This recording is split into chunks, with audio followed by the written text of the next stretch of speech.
This is the second of our 2006-2007 Digital Library Lecture Series here in KSL.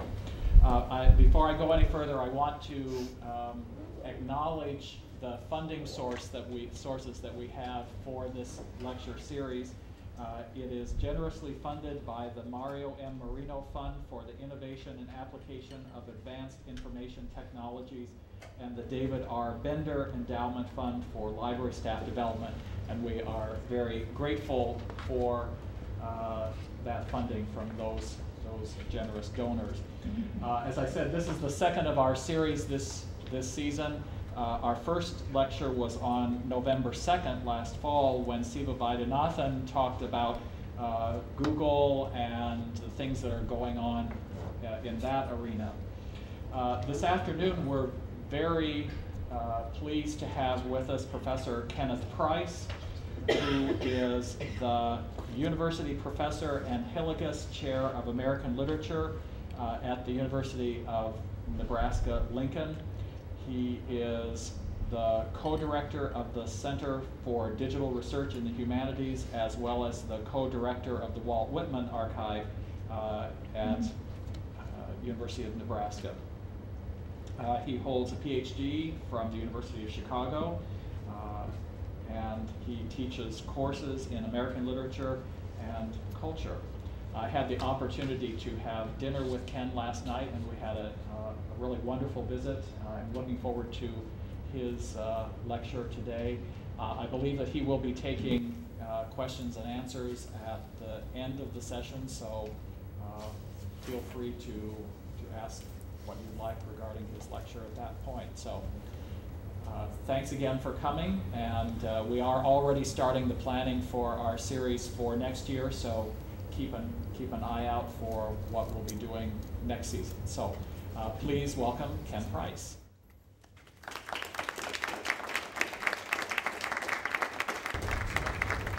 Thanks so much for coming out and for having me the case, and it's wonderful to be in Cleveland.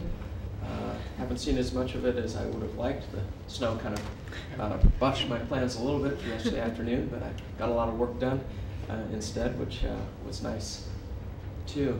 Talking about the audience just a moment ago, I was told that the people here are a mix of faculty members, students, and librarians, and I commented that that was completely fitting because those are the people that have built the Whitman Archive. When I was recruited at the University of Nebraska-Lincoln, the university was promising a fair number of things, and luckily they came through on all of the promises that they made, and I've been happy there, very happy there in my time. But one of the things they didn't promise was a series of very fruitful collaborations with the library. They didn't see that coming necessarily. I had an inkling that it was a possibility, but shortly after I arrived, I had a series of conversations with people in the library, and those collaborations really moved the Whitman Archive forward in dramatic ways, so I owe tons to the people in the library there. We also collaborated on a couple of federal grants from the Institute of Museum and Library Services, and those were important to the development. As for students, all along, students have generated many of the key ideas for the Whitman Archive. They get involved in a very direct way in the day-to-day work, but they also think big and come to me and say, you know, what we ought to do is this. And you know, sometimes that's not a good idea, but often it is a good idea. And we've implemented any number of suggestions from students. So I think I'll just jump into the talk itself and start with a series of questions. What are the implications of the terms we use to describe the electronic scholarship currently being produced? And how do these conceptions frame and sometimes limit what we attempt? How do terms such as edition, archive, project, and thematic research collection relate to the past, present, and future of textual studies? Drawing on a range of resources, including the Walt Whitman Archive, I'll consider how current terms describing digital scholarship both clarify and obscure the work in progress. In addition, I'll use the final term, thematic research collection, to discuss yet to be developed parts of the Whitman Archive dealing with place-based cultural analysis and translation studies as a way to illustrate the expansive possibilities of this new model of scholarship. Digital textual study seems to me inadequately described by the terms now available: project, edition, archive, digital thematic research collection. Project is amorphous. Archive and edition are heavy with associations carried over from print culture. And digital thematic research collection has a clunkiness that is unfortunate, if not fatal. The terms we use have more than expressive importance. The shorthand we invoke when explaining our work to others shapes how we conceive and also how we position digital scholarship. Ordinary readers and academics alike rely heavily on the work of editors, yet the standing of editors in the academy has been shaky for decades. In the eyes of many people, electronic work is even more dubious. What relatively short history it has is marked by distrust, denigration, and dismissal. We all know the charges, however distorted they may be. Digital work is ephemeral, not peer-reviewed, chaotic, and unreliable. When suspicion of the value of editing combines with suspicion of the new medium, we have a hazardous mix brewing. There's a danger that if humanities scholars don't undertake the key work of textual transmission, this work will be done by people less qualified to do it, systems engineers and others associated with the academy. It does seem to me it's crucial for people trained in the various writers being edited that do the editorial work. Unfortunately, the academy has not supported that work, and so that editorial work has been in peril in recent decades. In the fraught circumstances of the academy, driven by a prestige economy, we're well advised to be highly self-conscious about what we do and how we describe it. So, to get to definitions, what do we mean when we use the term edition? Even among strictly print editions, there are a number of variations, including selected editions, readers' editions, and even some boldly claiming to be authoritative or definitive editions. At their best, scholarly editions yield a text established on explicitly stated principles by a person or a group with specialized knowledge about textual scholarship and the writer or writers involved. What makes the edition scholarly, of course, is the rigor with which the text is reproduced or altered and the expertise deployed in the offering of suitable introductions, notes, and textual apparatus. In electronic textual production, I would distinguish a digital library from a scholarly edition, with the former producing information and the latter producing knowledge. For those of us who work on prominent figures who have received, and I should clarify that both of those are valuable necessarily. We want both information and knowledge. It's just that digital library productions are ordinarily, in my conception of it, big gatherings of text without the writing of introductions, glosses on the text, a commentary on cruxes within the text, etc. So that's the distinction I'm making between a digital library and a scholarly edition. For those of us who work on prominent figures who have received previous treatment, our own textual work intervenes in an ongoing editorial tradition that involves both how a particular writer has been edited and how we understand the editorial enterprise itself. A fundamental and often vexingly difficult question is, what should go in an edition? Like most digital editing endeavors, the Walt Whitman Archive must proceed with an awareness of the print past, in our case, especially of two significant attempts to present Whitman in scholarly editions. This awareness produces competing impulses. We want to benefit from and respond to past work, but we don't want to be limited by inherited frameworks of thought and action that were inevitably constrained by print-based possibilities. As editors, we acknowledge the ways of knowing that are enabled by our predecessors. They are the cultural history we inherit. But our job is also to extend their efforts and to produce new ways of knowing that are responsive to cultural, critical, and technological changes, as well as discoveries that have happened in the interim. The language of the first successful NEH grant application for the Whitman Archive, drafted in 1999, shows how we were thinking of our digital work as in dialogue with the print past and as a remediation of earlier work. Here's what we wrote, quote, Our goal has been to build upon the strengths of the New York University Press Collected Writings edition, most volumes of which were supported by grants from the National Endowment for the Humanities. The amount of Whitman's work is so huge that no two scholars could hope to edit it effectively in a lifetime. 14 scholars spent the better parts of their careers editing the materials that now make up the collected writings.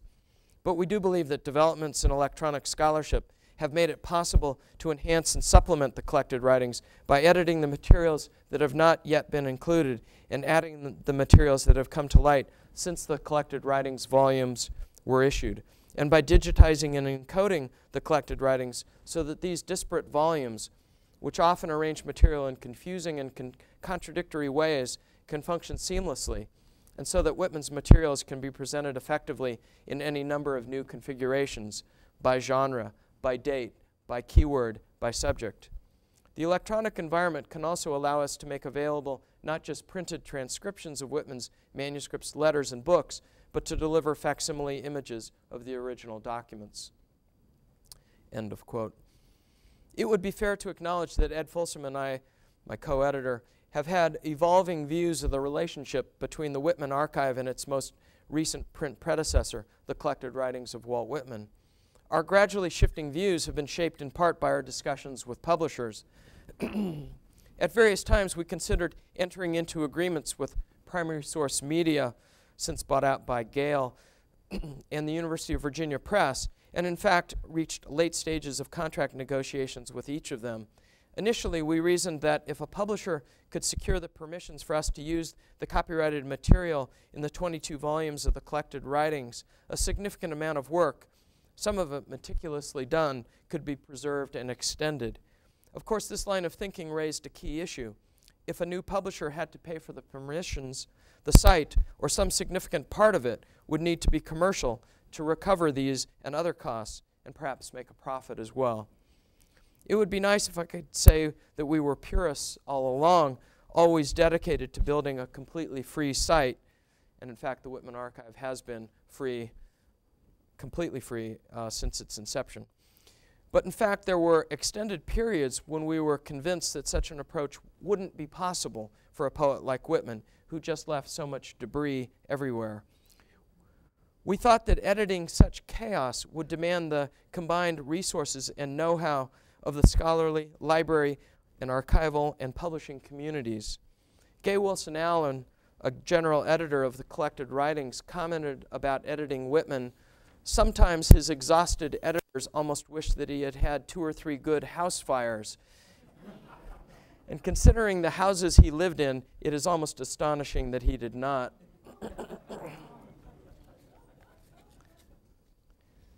That's Whitman in Camden in the 1890s or so, living in a row house near a manure factory. When the wind was bad, it didn't smell pretty in Camden. For us then, this became a key question. Would we conceive of the Whitman Archive primarily as being the remediation of the collected writings? We wrote in that initial grant application, quote, "Our relationship to the 22-volume collected writings is a problematic one. On the one hand, we have a half-century of editorial work collected there. On the other hand, it is locked in a clumsy print format that makes it a trial to use. Still, it is the standard edition, the edition cited by American literary scholarship over the past few decades. But then again, most of the work needs to be done again, and the presentation needs to be entirely reconceptualized." We were struggling to come to terms with a giant in the print past, and yet this creature was both gigantic and spotty, characterized by some inexplicable omissions, most notably Whitman's revelatory poetry manuscripts. Again, I quote from that initial grant application. "This is an astonishing fact of textual scholarship. We have Whitman's laundry lists in print. We have the business cards of his sidewalk repairman in print, but we don't have the manuscripts of Song of Myself in print. His poetry manuscripts and periodical publications reveal, among other surprising things, a Whitman who devoted extraordinary time and care to the creation of a poetry that appeared to be quick and spontaneous.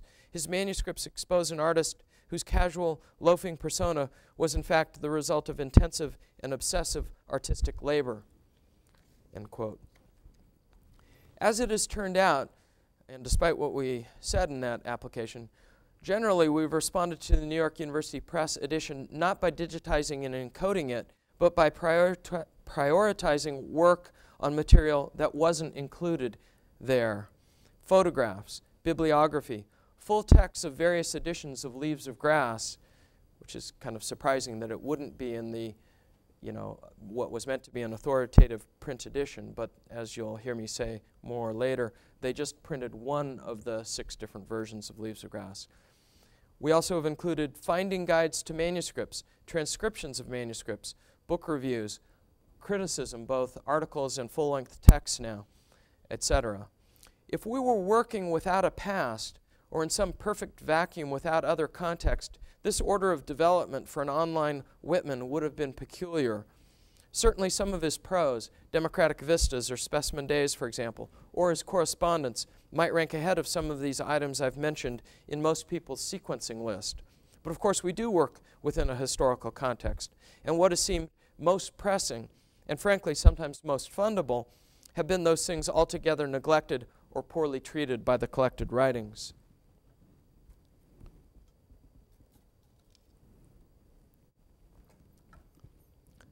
Sometimes, both as editors and in life, we learn to be thankful for our failures, and I'm certainly grateful now that our negotiations with publishers always went bust. I think because of a recent NEH Challenge grant I'll touch on later, that the Whitman Archive is in an unusual position.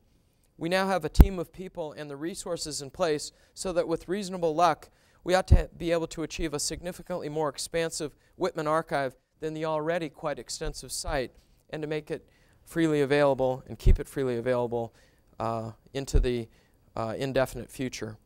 There are, of course, other comparable examples of large, not to say gargantuan, free sites, but we shouldn't underestimate the challenges attendant on making vast amounts of material freely available, since free means no cost to the end user, not to the creators. It is reasonable to wonder why Whitman needs to be edited if there have been 2 previous scholarly editions, and it is reasonable to acknowledge in response motivations that have nothing to do with the electronic medium specifically. Editorial work is one way to engage in historical criticism. Further, it helps bring the past into the present so that it may live in the future. Though the shelf life of a scholarly edition far exceeds that of a monograph, scholarly editions begun half a century ago for Whitman in one case, or a century ago in the other, have come to seem inadequate. Their approaches require rethinking, not to mention the need to add new material, convey new historical information, and so on. We know that editions of modern writers are almost always selective. Still, a selection ought to include the most important items. If asked to pick Whitman's most important single text, many would name the first publication of Leaves of Grass in 1855 as his outstanding achievement. Here Whitman was arguably at his boldest and most experimental, and the book has elicited some extraordinary reactions over the 150-plus years since it was published. Ralph Waldo Emerson, as you know, found it to be, quote, the most extraordinary piece of wit and wisdom that America has yet contributed. William Carlos Williams called the first Leaves a book as important as we are likely to see in the next 1,000 years. The distinguished Americanist Lawrence Buell recently made the grand claim that Whitman's volume is, quote, the single most original book of poetry ever written in the history of the world. Whatever your views on that last point, we can agree that this is a highly significant book, and you would think that the 1855 Leaves would be the highlight of an edition of Whitman's writings. Strangely enough, neither the collected writings of Walt Whitman nor the complete writings of Walt Whitman, the 2 earlier print editions, bothered to include it at all. How do we explain this? To a large extent, this odd result stems from 20th century editorial practices for establishing authoritative or definitive texts that encourage the selection of a single text. The economics of print publishing, combined with the then dominant editorial theories, made the so-called Deathbed Edition of Leaves of Grass the one most commonly featured in various commercial and scholarly editions. It is in fact presented twice in the New York University Press edition, serving as the basis of both the Comprehensive Reader's Edition and the Leaves of Grass Variorum. So 4 of the 22 volumes are based on that Deathbed Edition. I'm fond of the Deathbed Edition and admire many aspects of it, but it could not be described as Whitman's most daring, most experimental, or most coherent work. Print editions of Whitman tended to falter when dealing with multiplicity, whether of versions or of authorship. Whitman is well known as the writer who couldn't stop writing, revising, and reissuing Leaves of Grass, a book that appeared in 6 radically distinct American editions in his lifetime. Less well known is Whitman's involvement in collaborative enterprises. In fact, when we think of the great collaborators in literary history, Whitman hardly jumps to mind. Just the reverse, in fact. Instead, we remember that Whitman was so self-reliant that for the first edition, he more or less did it all. Wrote the poetry, designed the book, set some of the type, distributed the book, and anonymously reviewed it. He didn't think the early reviewers got it, so he wrote 3 of his own in 1855 and then continued the practice off and on through the rest of his career. Here we seem to have a writer dead set against even the largely invisible and ordinarily neglected forms of social authorship, someone acting out the role of the solitary singer made famous in Out of the Cradle Endlessly Rocking and in Gay Wilson Allen's influential biography of that name, The Solitary Singer. Yet Cradle actually is a poem that works socially, with one set of voices prompting another, bird song and human song, a single trill and 1,000 responsive chords from 1,000 different singers to follow.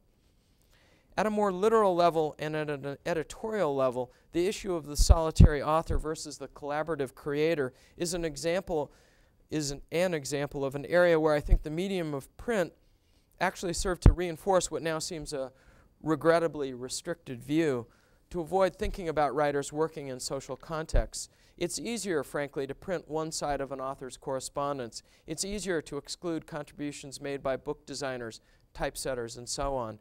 Yet if we think longer and harder about Whitman's own career, the extent of his collaboration, almost entirely ignored by the New York University Press edition, is striking. I don't have time to develop these points, but let me quickly mention some areas where Whitman collaborated. In his journalism, both as an editor and writer, in his extensive, though anonymous, contributions to the early Whitman biographies, authored, at least on the title page, by R.M. Buck and John Burroughs, with the silent help, as I've implied, of Whitman. In heretofore uncollected interviews now being edited by Brett Barney, in his extensive conversations with Horace Traubel, a 5,000-page treasure trove of information. In fact, his correspondence itself is fundamentally a collaborative undertaking involving ordinarily 2-way engagements, sometimes 3-way engagements, though the strong authorial bias of the New York University Press edition is clear in their featuring of just Walt's outgoing correspondence. I want to turn now to project, a baggier term than edition, and a term that is far less specific in what it suggests about the type of work being undertaken. We use project to describe everything from fixing a broken window on the back of a house to the Human Genome Project. In a literary context, editions and other results tend to emerge out of projects. But what constitutes the project is, of course, the all of the undertaking: space, budget, personnel, atmosphere, etc. An edition might result from a project without being the project, which would also include the totality of the work and records produced. In the case of the Whitman Archive, this would encompass the compiled email discussion list that fitfully records the building of the archive and the thinking that has gone into it. The records of our project would also include the Works in Progress page with its assortment of information, including grant proposals, minutes from Whitman planning meetings over the years, a manuscript tracking database, an image warehouse, and project-related humor. Some of the project-related humor. The top of this image is a series of photographs that may be of Whitman. These photographs appeared about 10 years ago at the Huntington Library. They're associated with Aiken's studio in Philadelphia. Aikens knew Whitman, photographed him, painted him. Most of Aiken's photographs are of young men in a series of these 7 or so different poses. A few younger women. This is the only older figure at all. The people that doubt that this is Whitman suspect that he wouldn't have been able to sustain himself without a cane at this age. He'd suffered paralytic strokes. And there's also debate over whether he had such a bald spot in the back of his head. It's not visible in any other photograph of Whitman, but on the other hand, all the other photographs are front on, and he's often wearing a hat. But nobody ever comments on the bald spot either, so I actually think probably the people that are not believers in it being Whitman have the slightly better argument, but it is still up for debate. What happened and how this is related to Project Humor and intellectual questions at the same time, I was interested in Whitman and film and wrote a chapter on that for a recent book. And seeing these images, I happened to comment to some graduate students when I was then teaching at the College of William & Mary that these are proto-filmic, and if you just morphed the images a little bit, before long you could get Whitman to walk and talk and whatnot. And you say something like that to graduate students and they go off, and the next thing I knew they had set Whitman to a rap beat, and they had him swiveling around and pelvic thrusts and everything else at the right moment of the music and everything else. So it was, and then another of my graduate students got to making a series of Whitman products, and some like this humor and some don't. So.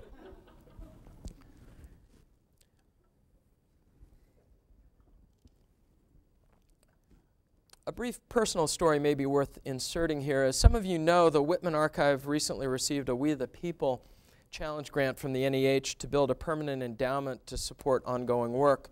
When I sent drafts of our proposal to NEH program officers, I was struck by how forcefully they discouraged me from using the word project, at least in the context of this competition. Their reasoning was that challenge grants were intended to fund permanent entities, unlike a project which they conceived of as having a finite temporal life. It had become second nature to me to refer to the Whitman Project as more or less synonymous with the Whitman Archive. It took a real effort to purge the document of all such references. Project was a neutral term to me.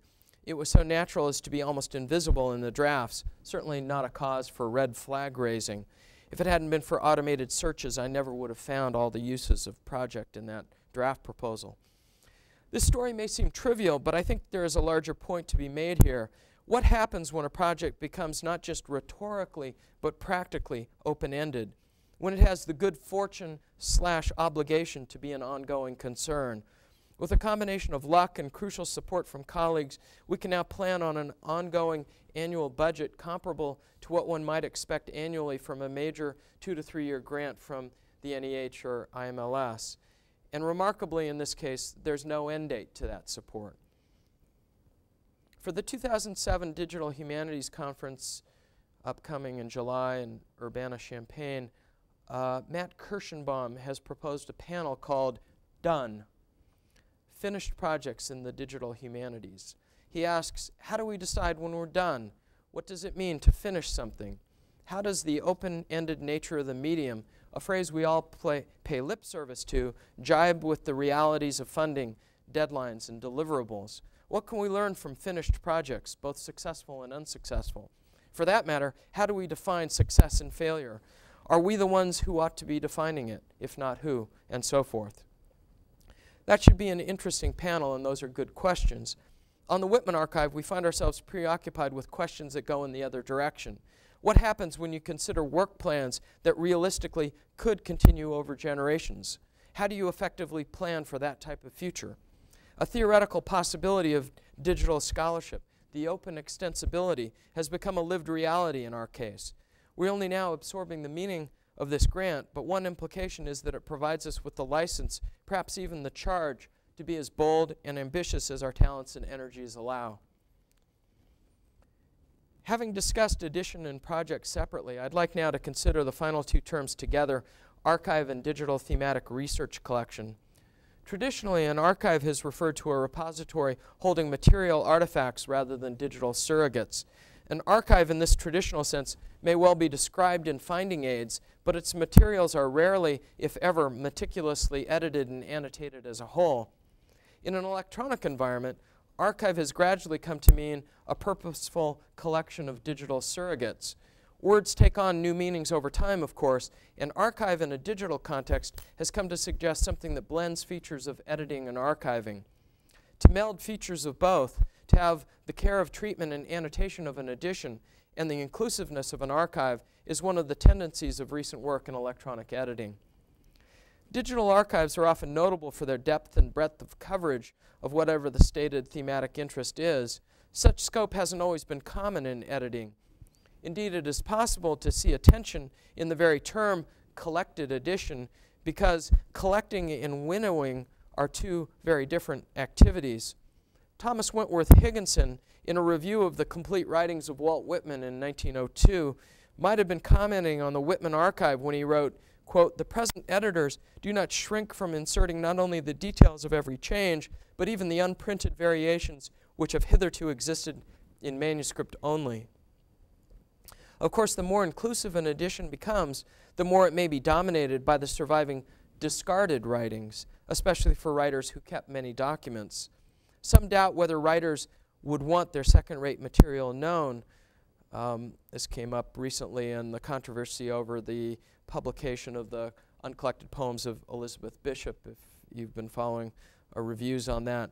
But the whole question of whether an artist would have welcomed a particular edition is perhaps besides the point. We aren't editing for writers themselves, but for our own purposes as scholars and readers. Another term that is more or less synonymous with electronic archive is digital thematic research collection. Some prefer this term because it may avoid some of the misleading connotations of archive. The idea that the materials are unedited, that they are not a purposeful collection, etc. Carol Palmer writes about thematic research collections as follows. Collections of all kinds can be open-ended in that they have the potential to grow and change depending on commitment of resources from collectors. Most thematic collections are not static. Scholars add to and improve the content, and work on any given collection could continue over generations. Moreover, individual items in a collection can also evolve because of the inherent flexibility and vulnerability of born digital and transcribed documents. The dynamic nature of collections raises critical questions about how they will be maintained and preserved as they evolve over time. Archive is a self-designated term, one adopted by the creators of resources. In contrast, digital thematic research collection is a term used by people describing the work created. That is, I don't know of anybody creating something like the William Blake Archive, the Emily Dickinson Archive, etc., who has named their project the William Blake Thematic Research Collection. It's not an inaccurate description, but it's just not a term that the creators have adopted. Thematic research collection may be the most accurate term for what many of us are attempting, but has failed to catch on tremendously well, probably because it is neither pithy nor memorable. Carol Palmer notes that digital thematic research collection is the closest thing to the laboratory that we have in the humanities, the place where necessary research materials are amassed. In a digital context, the edition is only a piece of the archive or thematic research collection, and in contrast to print, editions, resources, and tools can be interdependent rather than independent. Does collecting, the emphasis in Palmer's description, qualify as research, as a scholarly genre? A digital thematic research collection possesses the virtues of a traditional scholarly edition while containing much more. We may nonetheless wonder about how helpful the term digital thematic research collection is to the uninitiated. Nothing in the term indicates editorial rigor, and nothing points to the value added by scholarly introductions, annotations, and textual histories. The only thing that seems to separate it from a mass digitization project is the thematic element. However, one can imagine a mass digitization project that is thematic and that lacks editorial supervision and intervention in the reader's experience of the text. Can we find a better term that indicates this difference? Does digital thematic research collection clearly communicate what it means to convey? These are questions that are of some consequence for people that are working in humanities departments because, I mean, frankly, the reward structure matters. People care about whether they get hired, whether they get tenured, whether they get a merit pay increase. You know, we're not only driven by these things, but if you're not going to retain your job, you care about that. And if you are doing work that your colleagues can either characterize or inadvertently misunderstand as being not scholarly. All you're doing is collecting documents. You know, that's a manual task that, you know, anyone could do to just retype accurately another text, which is a gross mischaracterization of what serious editorial work is.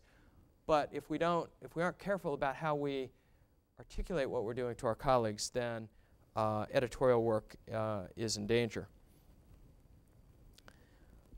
If literary scholars, to say that another way, who are assembling electronic texts are becoming fundamentally or solely literary encoders, then despite my own recognition of the inseparability of interpretation and encoding, I fear we won't be able to make that case to our colleagues in humanities departments. Without careful and forceful practical examples and theoretical essays, the same prejudices and misunderstanding that drove editing and bibliography from the center to the periphery of literary studies will continue to prevail. We also need descriptions of digital thematic research collections that highlight the editorial work and other types of scholarly value that are added to the raw materials populating the collection. In short, we need to find ways to clarify the theoretical sophistication, historical knowledge, and analytical strengths necessary to produce a sound text or texts and the appropriate scholarly apparatus for a first-rate digital resource. Some of the possible components of a digital thematic research collection or archive stretch the normal ideas of an edition. Many thematic research collections or archives aim toward the ideal of being all-inclusive resources for the study of a given topic. A good thematic research collection might begin with an edition conceived in these inclusive terms. Thematic research collections go beyond these editions by absorbing many additional types of materials. They're often more organic than print editions despite their technological aspects. That is, they grow, evolve over time, based very much on immediate circumstances. For the Walt Whitman Archive, new work on the Civil War is now underway because an expert on Abraham Lincoln at the University of Nebraska is interested in collaborating on this undertaking, and because we have the good fortune to have a postdoctoral fellow funded for the 2006-07 academic year. New work on translation, and I'll say more about both of these projects later, came about because another individual, Matt Cohen, already associated with the archive, was interested. Being published online and simultaneously a work in progress, a kind of paradoxical positioning that wasn't possible ordinarily in the print world. People have argued that maybe Whitman was an exception because Leaves of Grass was both printed and then in process as it became clear over the 6 different editions. But still, print doesn't have the fluidity, obviously, that electronic work has. That fluidity allows for a flexibility to the Whitman Archive that print editions never could have. New scholars with new ideas may emerge at any time, creating new and unexpected branches to the project. I mentioned earlier that the theoretical possibilities of digital scholarship might oblige us to boldness. It's possible to see the present moment in which electronic scholarship is still nascent and the boundaries are still capable of being moved as a mandate to innovate or push the boundaries.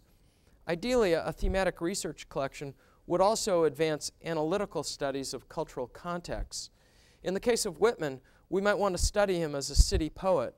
He once said that Leaves of Grass, quote, arose out of my life in Brooklyn and New York from 1838 to 1853, absorbing 1 million people for 15 years with an intimacy, an eagerness, an abandon probably never equaled. A lifelong city dweller, his work also emerged out of New Orleans, Washington, D.C., and greater Philadelphia, including Camden, New Jersey. We'd like for the site to enable and to promote interpretations of place-based writing that hadn't been possible before. It would be nice to be able to study all of these areas with dynamic maps containing detail down to the block level. Period maps exist for all of these cities. New discoveries will emerge once we can ask different questions because of having a great deal more information from census records, health records, police reports, sexual subcultures, and so on. I've recently begun work on a digital undertaking that may or may not become part of the Whitman Archive. Whether the project ultimately is folded back into the archive or remains a separate standalone collection, it certainly grew out of my work on the archive. We might think about it as budding off of an existing digital thematic research collection and very likely taking on a life of its own. This project, Abraham Lincoln, Walt Whitman, and Washington, D.C. during the Civil War, draws on the methods of many fields, literary studies, history, geography, computer-aided mapping, to create what we hope will be an innovative digital resource. The president and the poet both experienced the war from vantage points in the nation's capital, Lincoln striving to reunite the divided nation, and Whitman caring for tens of thousands of wounded soldiers. Their activities and perspectives chronicle the war and provide insights into the large and complex forces that transformed Washington from a sleepy southern town to the symbolic center of the Union and nation. We will gather uncollected factual data about an urban space that served as the center both of the Union's war effort and of the divided nation, where hospitals arose overnight and wounded men moved in and out, contraband camps of fugitive slaves developed, and temporary shelters were erected to house the city's swelling population, which tripled during the 4 years of the war. Washington was a noisy city during these years. The noise in the city was of construction as work on the Capitol continued. The noise just outside the city was of destruction as the Confederate Army worked to tear it down. Even as bridges were defended and a ring of forts made this space the most heavily defended city on earth, Washington fostered vibrant life. In the course of doing this work, when we started, the best information on hospitals in Washington, Whitman had called Washington a city of hospitals during the Civil War, and he said that because what scholars said was there were approximately 40 hospitals during the war. Well, in the course of collecting data on what these hospitals were named and where they were located in the city, we're now up to about 80 hospitals. So it's funny what happens when you start actually gathering hard data. The shape of reality begins to alter before your eyes. We will situate Lincoln and Whitman in the midst of a rich field of geospatial and temporal data. At the heart of the project will be richly layered interactive maps plotting both geographic and temporal data that clarify the transformation of Washington, D.C. These will make it possible to analyze change over time as structures grew and the population swelled and developed a new ethnic and racial mix. We will make possible multifaceted and dynamic studies of Lincoln's and Whitman's activities during the war years, both based on textual and statistical evidence and using the power of maps and graphs to chart historical change. Lincoln's and Whitman's routes can be plotted on a daily and sometimes hourly basis. We believe that by providing a rich backdrop of census, health, and hospital records, theater schedules, horse car routes, and other factual data will make possible better understanding of Lincoln's and Whitman's lives and their roles in the transformation that was taking place in these years. That project is, of course, very localized and U.S.-oriented.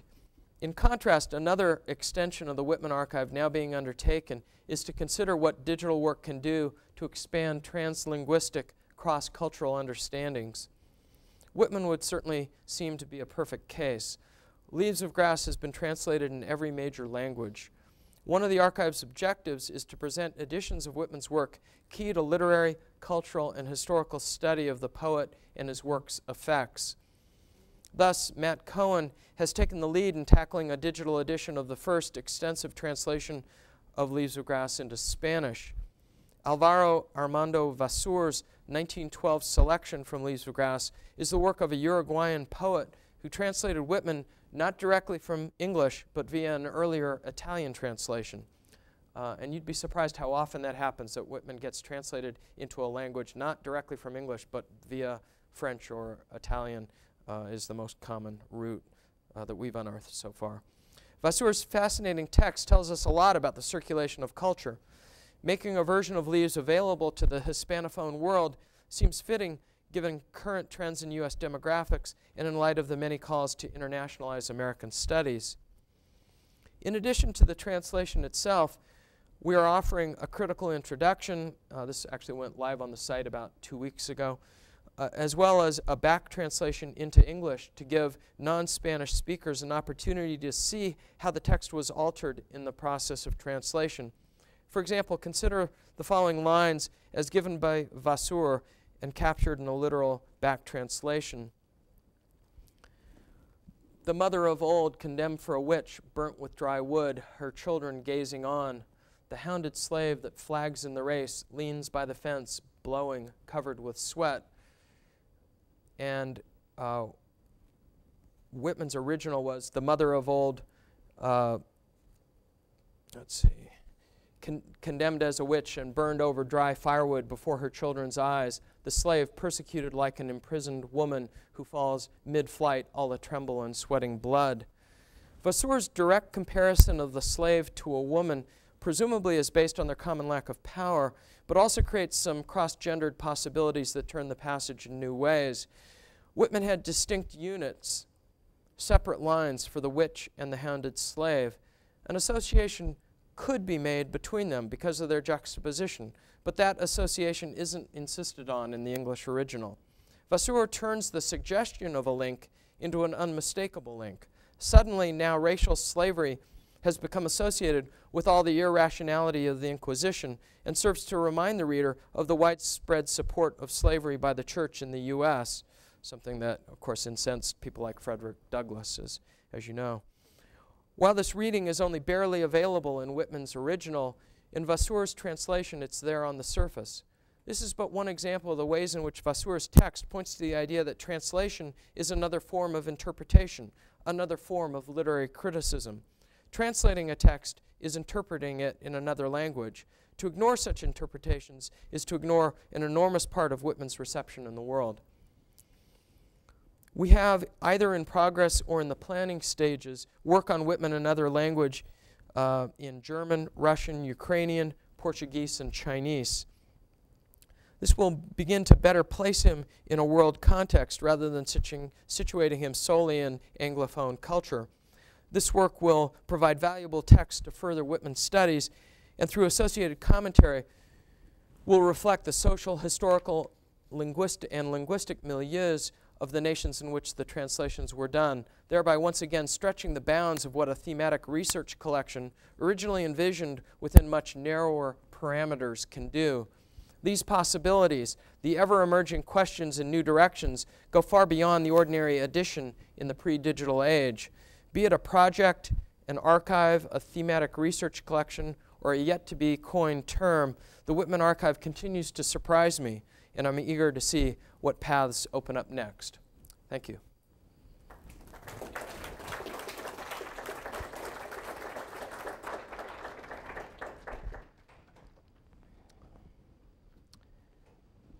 And as promised, I'm happy to try to field any questions you may have, or listen to comments if you have something you want to say. Please. Comment a little bit more on the distinction you made between information and knowledge, associating information with the digital library, knowledge with the scholarly edition.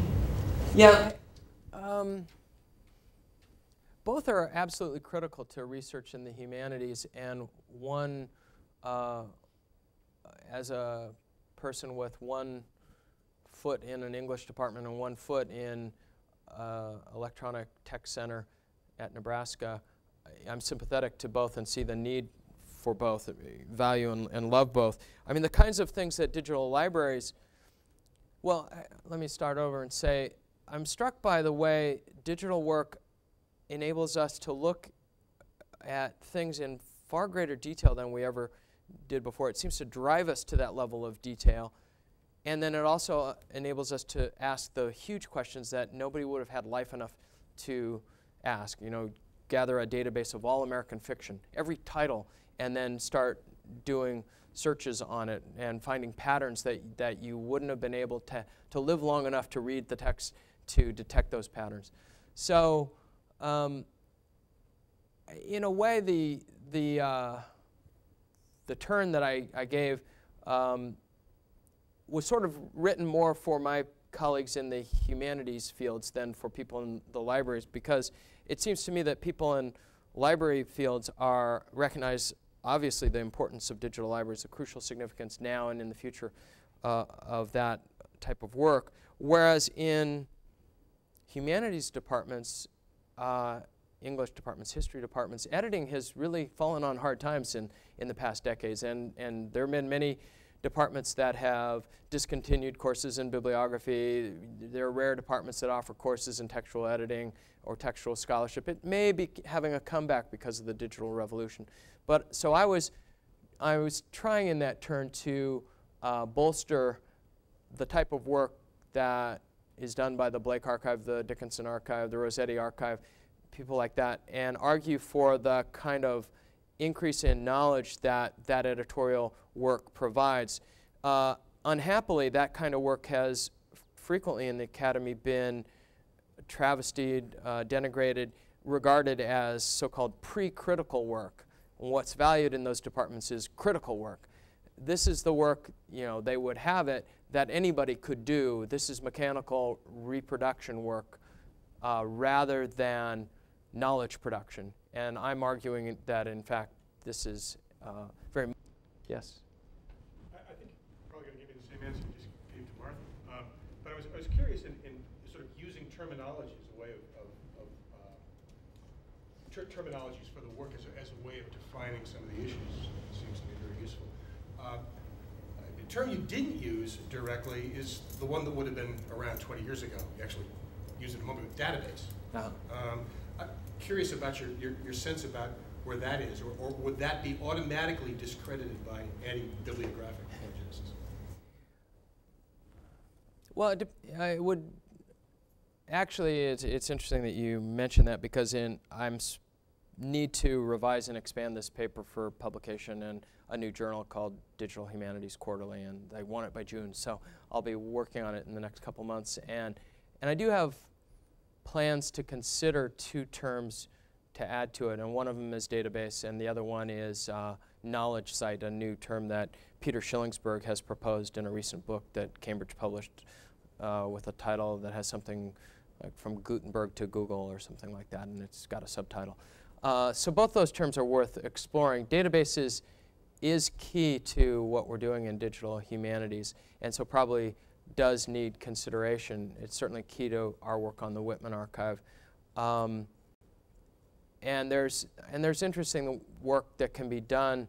I can never quite remember his last name. I think the name is Lev Manovich, who's written an interesting article that contrasts narrative and database, and his basic idea is that narrative was the privileged form of print culture, and for the digital world it's database, and that these two modes are in fundamental conflict with each other.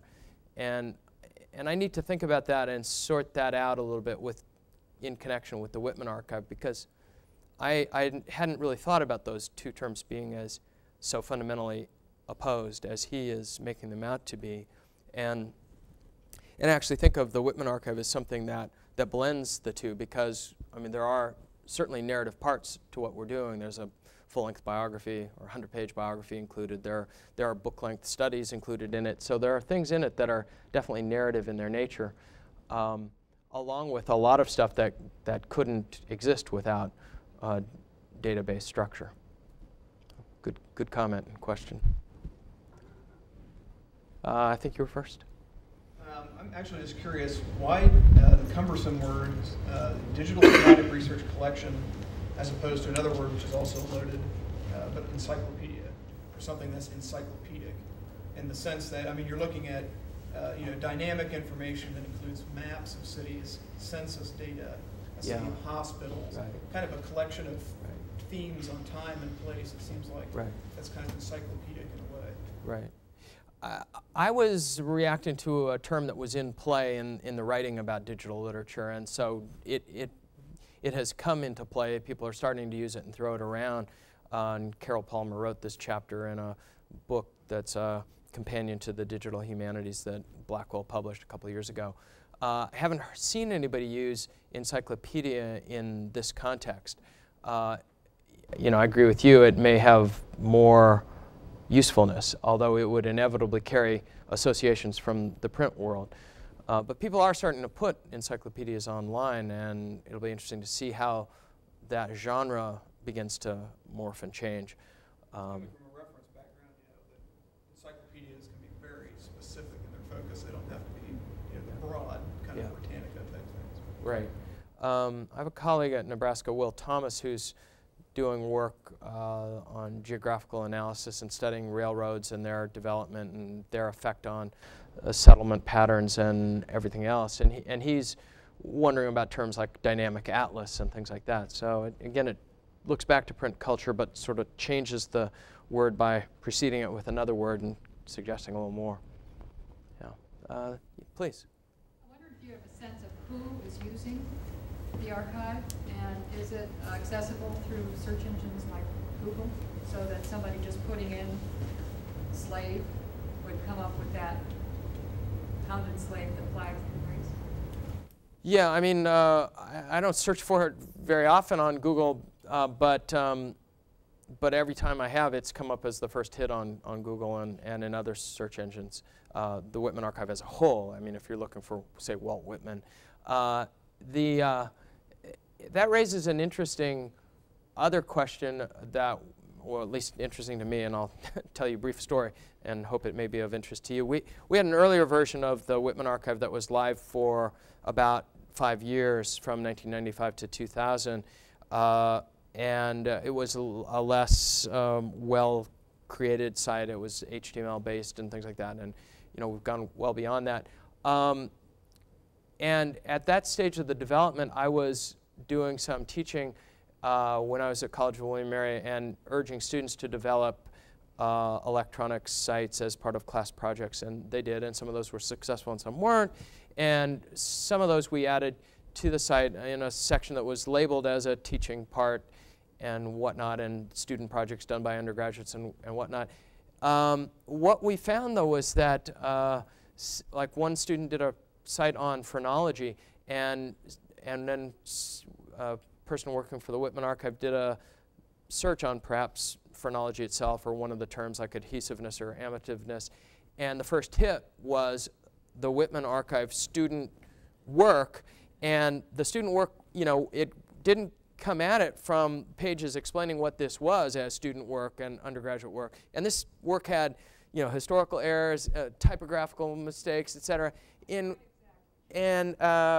we got really nervous about that. And so the way we managed to keep this now from being indexed by Google is we have that part of the site password protected.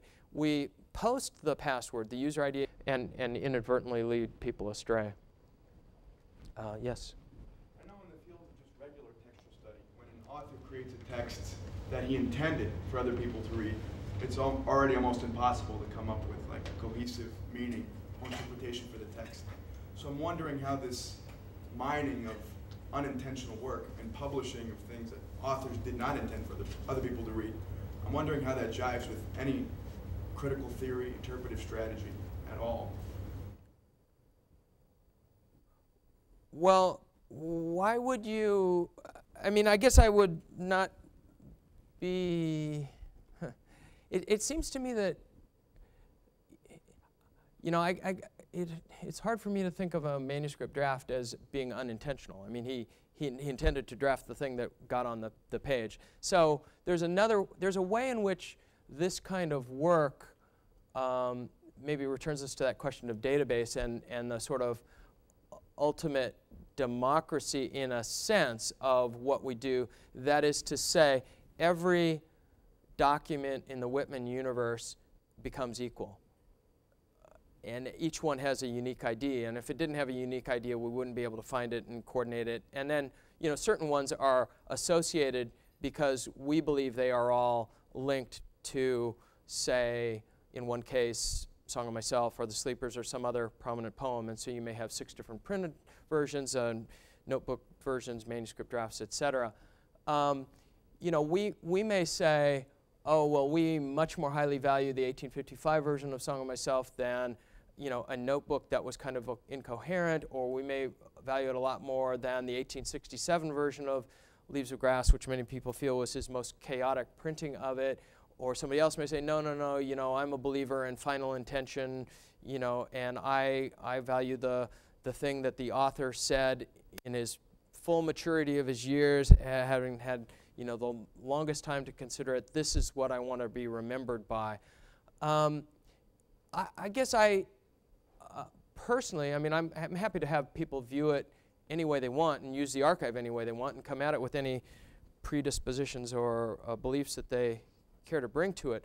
But for me, the value and importance of those texts is completely dependent upon the context in which I happen to be approaching it at that moment. And if right then I'm interested in, for example, Whitman's immediate reaction to the post-war period and the challenge of what happens with incorporating a vast body of newly emancipated people into an American democracy, then I care a lot about that 1867 version of Song of Myself, even if it's aesthetically less successful than the first or the last edition. And I may, for comparable reasons, be most interested in, let's say, an early incoherent draft of The Sleepers, for example, to use that example and to stay on the topic of race, because in a strange way, I think if you look at all of Whitman's manuscripts, one of the interesting patterns you find is his being more daring and more bold in his manuscripts than he was in print on racial matters. So to exclude them because they aren't somehow valorized as intentions, if I'm following your question, because you know, it would only be an intention in a sense if he was willing to see it into print, is not something that I would personally want to adopt, though I could understand why other people would take that position. Yes?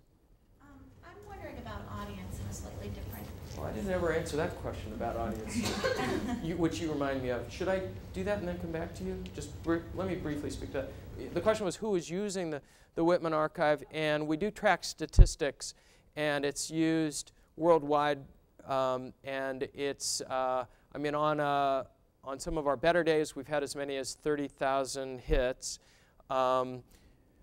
It's used, you know, where you would expect it to be used in the United States, in the EU.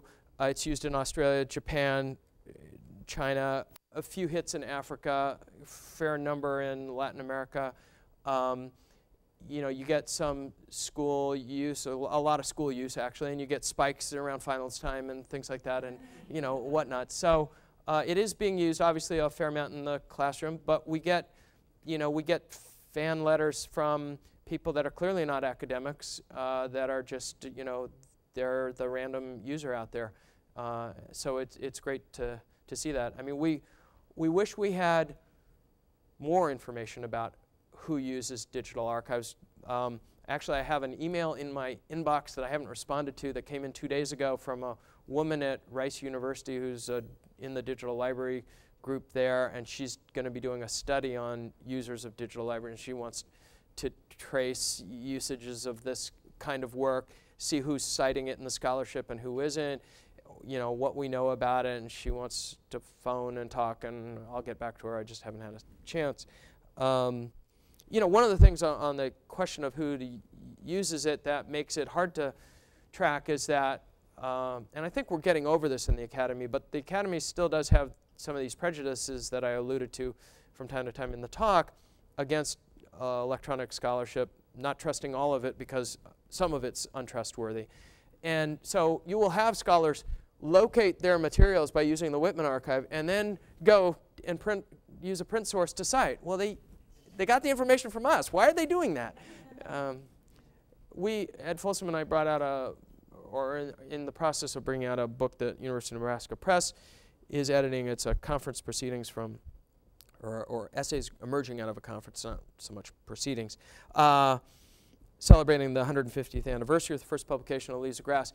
And many writers cited various versions of Leaves of Grass, and it's sticky to figure out how you cite those if you want to just stay within the print world, because the New York University Press edition, as I indicated, only prints the first edition. Their handling of the variorum, which sort of records the different versions, is very, very cumbersome to use. And eventually what we did, and since we were editors we could impose it upon them, we had everybody cite the Whitman Archive for the different versions of Leaves of Grass, because we have facsimile page images up of every single one along with transcriptions. So, you know, it's not inaccurate if you want to cite the page image. So why not cite, in effect, you're citing Whitman's original text that way. Anyway, back to you. Well, Your comment about scholars, you know, finding the information through the archive. right? Yes, and then citing the print source. Yes.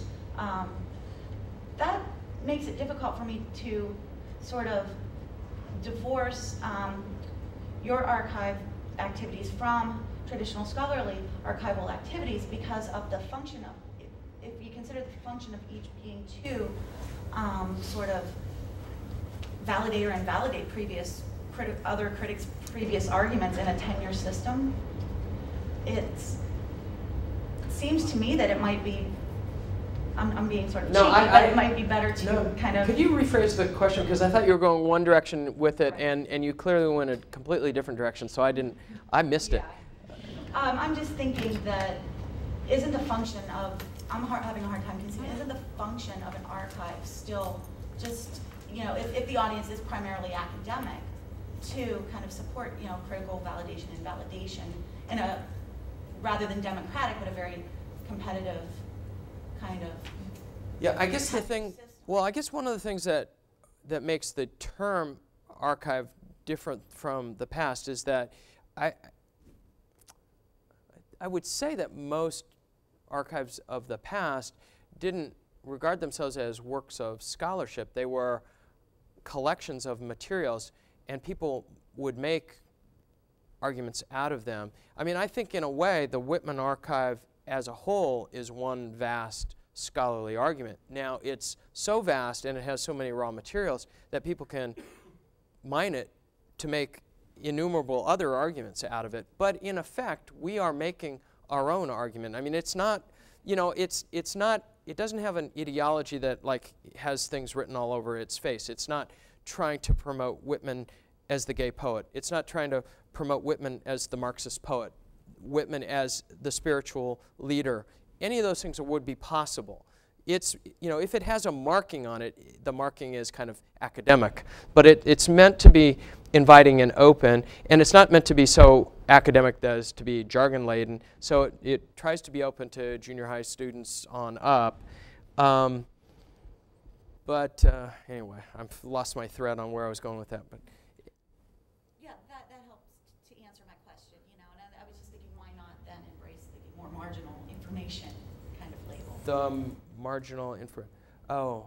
As opposed to knowledge producing. I think it's, you know, I think that that's just a kind of touchiness and uneasiness and sense of, not that I have myself been bruised by the academy and felt undervalued by going into editing, but I'm part of a tribe that feels put upon and abused and undervalued. That is scholarly editors. I mean, I go to conferences all the time, and these people bemoan their fate. I mean, they feel like, you know, they've really been done a dirty deal, and they're in a department that's run by a bunch of people that have no respect for what they do. I mean, in a way, it's their own fault, you could argue, that they need to be more articulate, more eloquent, more theoretically sophisticated in the way they're presenting their stuff to their colleagues. You know, and I mean, it's also a challenge for me as a teacher of graduate students.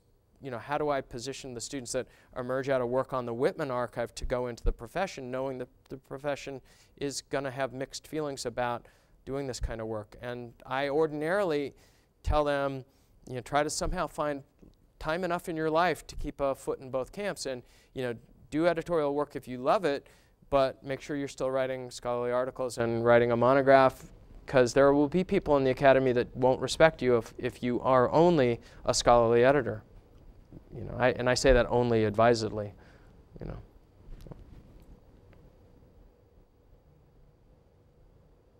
Yes? You referred at the beginning of your talk to critiques that have been made of online conversations, materials, and postings, and so on.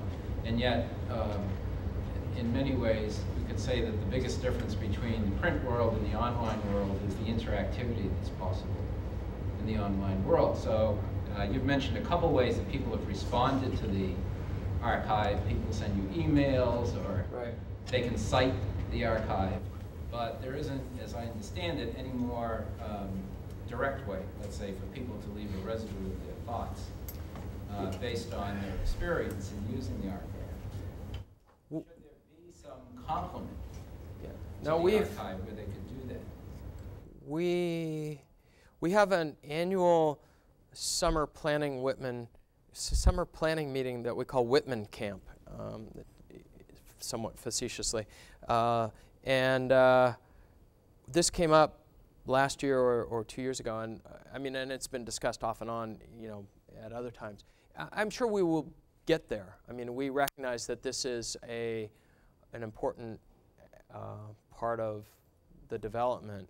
You know, some people talk about Web 2.0 and this being an aspect of that. So one of the tensions obviously is how much access to the material do they have, and how much ability do we want to allow them to go in and actually change base files.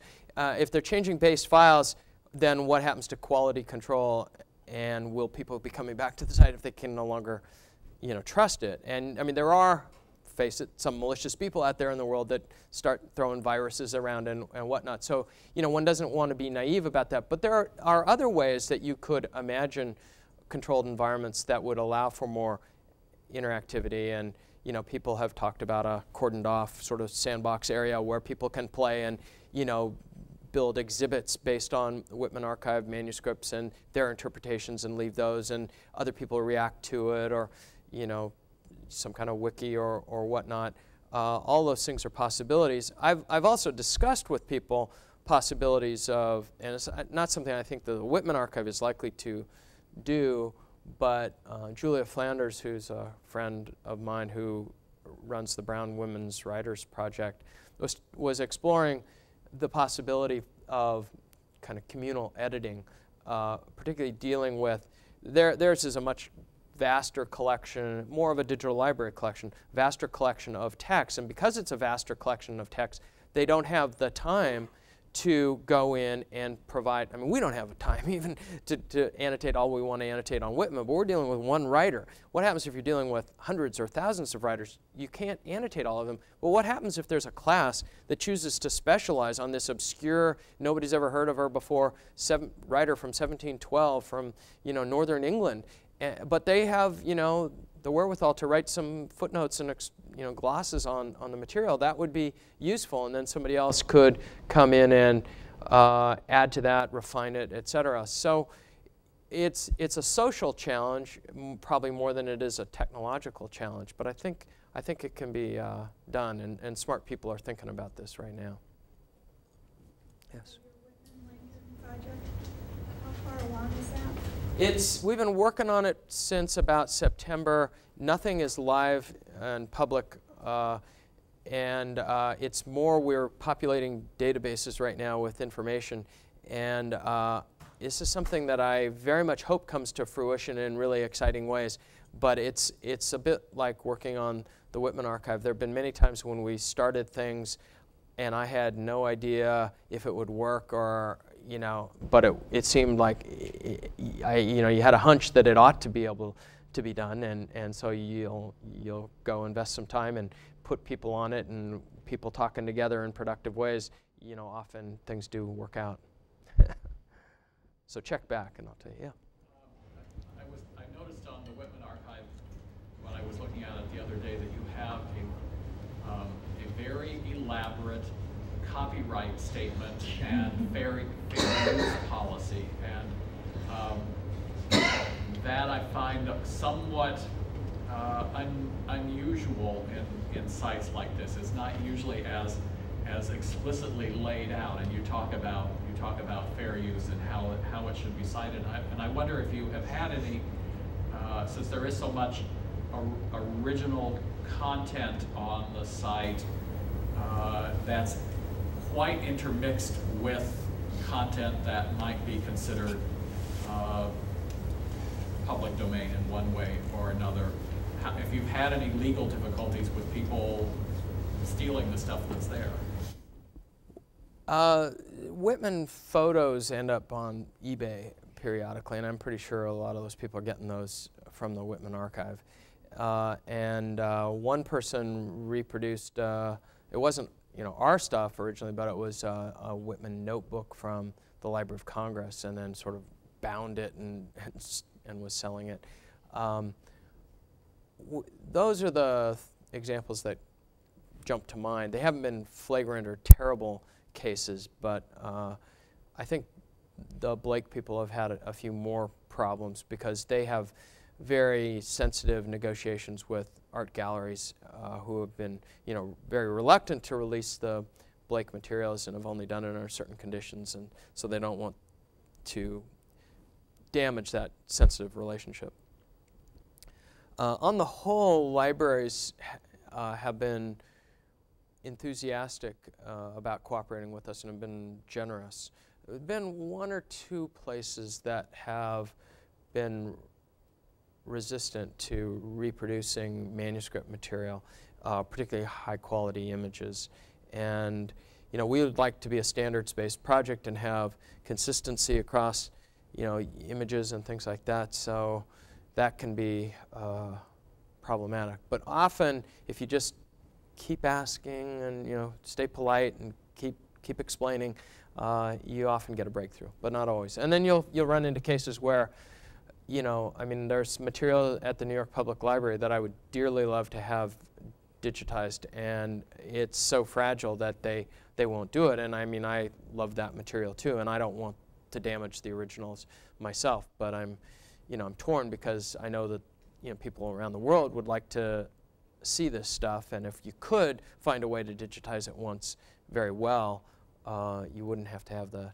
I know sometimes I think we were discussing this last night, sometimes having traffic and access to the digital stuff actually increases the interest in seeing the original by people. But, if you do have a high quality scan, the library has an argument about why, really, why do you need to touch this object? So. Well, you've been a great audience and good questions. Thanks so much.